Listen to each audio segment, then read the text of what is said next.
भाजपकडून शिंदेंना उपमुख्यमंत्री पद किंवा केंद्रात कॅबिनेट मंत्रिपदाची ऑफर, मात्र शिंदेंनी या दोन्ही ऑफर्स नाकारल्याची चर्चा। शिंदेंकडून उपमुख्यमंत्री पदासाठी वेगळं नाव सुचवलं जाण्याची शक्यता। देवेंद्र फडणवीस महाराष्ट्राचे नवे मुख्यमंत्री, तर एकनाथ शिंदे आणि अजित पवार उपमुख्यमंत्री होणार, सूत्रांची माहिती। एकनाथ शिंदेंची समजूत काढण्याचा भाजपकडून प्रयत्न सुरू। पुढील 48 तासात मुख्यमंत्री पदाचा निर्णय होण्याची शक्यता। केंद्रात अधिवेशन सुरू असल्यानं मोदी शहा यांना वेळ मिळत नसल्याचं कारण देत शपथविधी लांबणीवर। मंत्रिपदाच्या लॉबिंगसाठी महायुतीत जोर, गेल्या वेळी इच्छुक असलेल्यांचं यावेळी मंत्रिपदासाठी जोरदार लॉबिंग, तर गेल्या सरकारमधील मंत्रीही पद टिकवण्याच्या प्रयत्नात। देवेंद्र फडणवीसांच्या सागर बंगल्यावर नेत्यांची गर्दी, शिवसेना आणि राष्ट्रवादीचे नेतेही फडणवीसांच्या भेटीला, मंत्रिपदासाठी गाठीभेटी सुरू असल्याची जोरदार चर्चा। मुख्यमंत्रीपदासाठी शिंदे गटाकडून अजित पवार गटाला संपर्क झाल्याची सूत्रांची माहिती। दोन्ही गटाच्या नेत्यांची वरिष्ठ पातळीवर चर्चा। काँग्रेसच्या नवनिर्वाचित आमदारांची आज मुंबईत बैठक। काँग्रेसचे महाराष्ट्र प्रभारी रमेश चन्नीथला, प्रदेशाध्यक्ष नाना पटोले यांच्या उपस्थितीत होणार बैठक। सुधाकर बडगुजर यांची ईव्हीएम फेरमतमोजणीची मागणी। बडगुजर यांना एकूण केंद्राच्या 5% केंद्राची फेरमतमोजणी करता येणार। प्रति युनिट 40,000 आणि 18% जीएसटी भरून फेरमतमोजणी शक्य। फेरमतमोजणीसाठी शिंदे गटाच्या उमेदवार मनीषा वायकर कोर्टात याचिका दाखल करणार। 158 जोगेश्वरी पूर्व विधानसभेची फेरमतमोजणी करण्याची मनीषा वायकरांची मागणी। पुन्हा मतपत्रिकेद्वारे निवडणुका घेण्यास सुप्रीम कोर्टाचा नकार। ईव्हीएमला विरोध करणारी याचिका सुप्रीम कोर्टानं फेटाळली। जिंकलं की तुम्हाला ईव्हीएम चांगले वाटतात, हरलात की तुम्हाला ईव्हीएममध्ये छेडछाड दिसते, सुप्रीम कोर्टाचं वक्तव्य। ईव्हीएम विरोधात महाविकास आघाडी आंदोलन उभारण्याची शक्यता। पराभूत उमेदवारांशी संवाद साधताना ठाकरेंचं सुतोवाच। परळी मतदारसंघातील व्हिडिओ संजय राऊतांकडून ट्विट। दहशत दाखवून मतदारांना केंद्रावर येऊ दिलं नसल्याचा राऊतांचा दावा। निवडणूक आयोग जिवंत आहे का? संजय राऊतांचा एक्स पोस्टद्वारे सवाल। एखादा राजकीय पक्ष किंवा व्यक्ती सर्वोच्च न्यायालयाने कोणत्या याचिकांवर सुनावणी करावी हे ठरवणार का? चंद्रचूड यांचं राऊतांना सडेतोड उत्तर। आमदार अपात्रतेसंदर्भातील याचिका लांबवल्याचा राऊतांनी केला होता आरोप। भाजप दिलेला शब्द पाळत नाही, भाजपची मित्र पक्षांबाबत यूज अँड थ्रोची भूमिका। संजय राऊतांचा हल्लाबोल।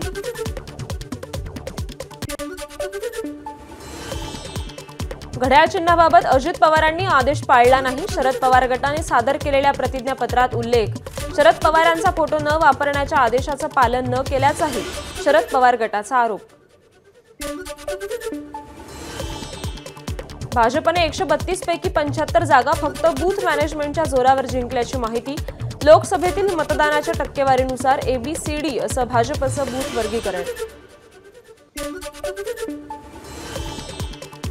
विधानसभेत निवडून आलेल्या सर्व पक्षीय 288 आमदारांपैकी 65% नवनिर्वाचित आमदारांवर गुन्हे। भाजपच्या 132 पैकी 92 आमदारांवर विविध गुन्हे दाखल असून त्यातही 40% आमदारांवर गंभीर गुन्ह्यांची नोंद। आंतरवाली सराटीत पुन्हा सामूहिक आमरण उपोषण होणार। मनोज जरांगेंची घोषणा। मराठा समाजाने एकजूट होऊन सामूहिक उपोषणासाठी तयारीला लागावं, जरांगेंचं आवाहन। मराठा समाजाला कुणबी प्रमाणपत्र देऊ नये, मराठ्यांना दिलेली कुणबी प्रमाणपत्र स्थगित करावीत या मागणीसाठी ओबीसी कल्याण संघटनेचे अध्यक्ष मंगेश ससाणेंकडून दाखल याचिकेवर आज हायकोर्टात सुनावणी।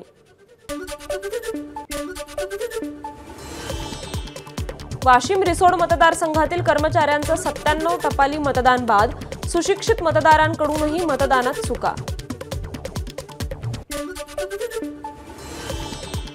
एसटी कर्मचाऱ्यांसाठी आनंदाची बातमी। एसटी कर्मचाऱ्यांचा अडकलेला बोनस तातडीने द्या, काळजीवाहू मुख्यमंत्र्यांचे परिवहन विभागाला आदेश। मालवाहतुकीला चालना देणाऱ्या 3 रेल्वे प्रकल्पांना केंद्राची मंजुरी। महाराष्ट्रातील मनमाड ते जळगाव रेल्वे मार्ग मंजूर। रेल्वे मंत्री अश्विनी वैष्णव यांची माहिती।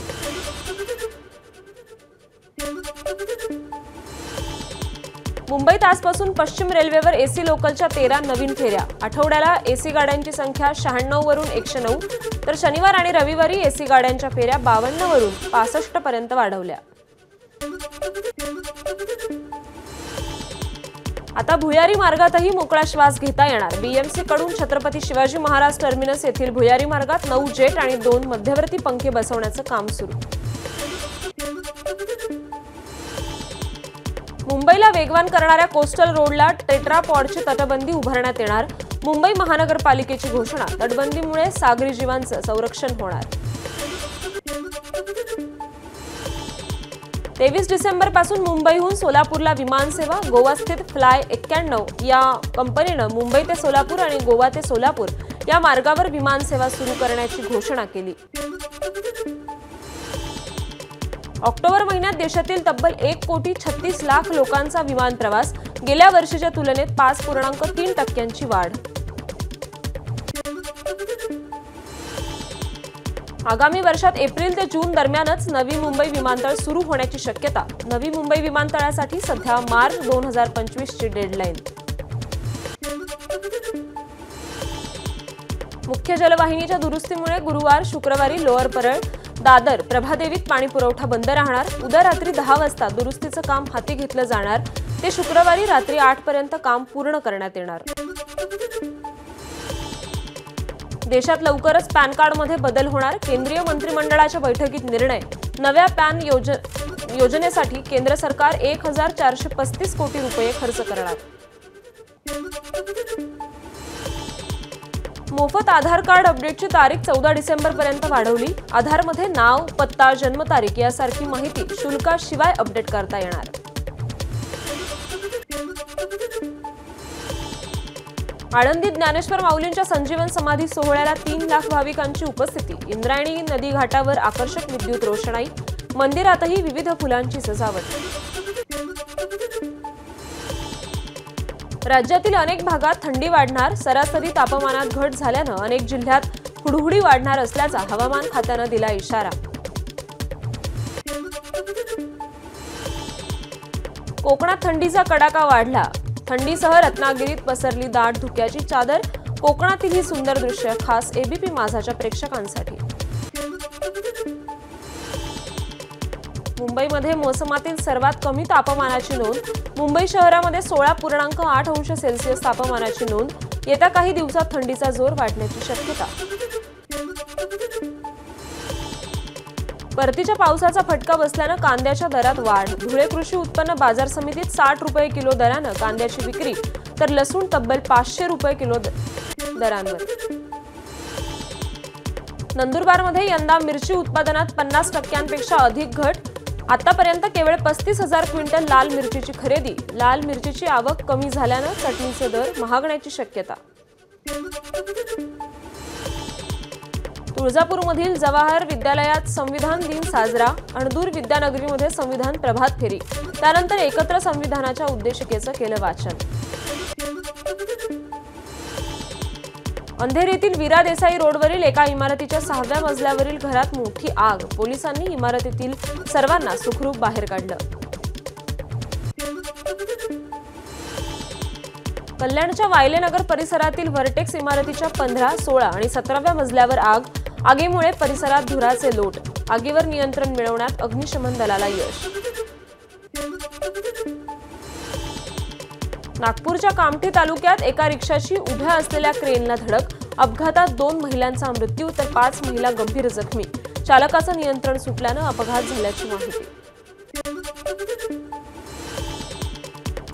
शेअर मार्केटमध्ये फायदा मिळवून देण्याचं आमिष दाखवून निवृत्त अधिकाऱ्याची 11 कोटींची फसवणूक। मुंबईच्या कुलाबा परिसरातील घटना। पोलिसांकडून तपास सुरू।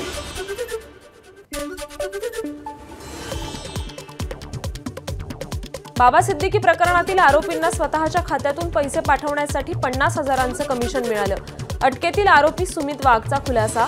नागपुरातून अटक केलेला सुमित हा शुभम लोणकरचा मित्र असल्याची माहिती। लॉरेन्स गँगनं घेतली चंदीगडमधील बॉम्बस्फोटाची जबाबदारी. फोन उचलत नसल्यानं बॉम्बस्फोट केल्याची लॉरेन्स गँगची सोशल मीडिया पोस्ट. रॅपर बादशहाची हिस्सेदारी असलेल्या सेव्हिल ही बार आणि लाऊंज तसंच डिओरा क्लबच्या बाहेर झाले होते स्फोट. वक्फ विधेयकावर आज संसदीय समितीची बैठक. वक्फ दुरुस्ती विधेयकावर समिती सुधारणांचा विचार करणार. समितीला शुक्रवारपर्यंत अहवाल सादर करण्याची मुदत. मणिपूर हिंसाचारासंदर्भातल्या 3 प्रकरणांची राष्ट्रीय तपास यंत्रणेकडून चौकशी सुरू. गुन्ह्यांचं गांभीर्य लक्षात घेऊन गृह मंत्रालयाकडून NIAकडे तपास सुपूर्द. 3 प्रकरणात नव्याने गुन्हे दाखल.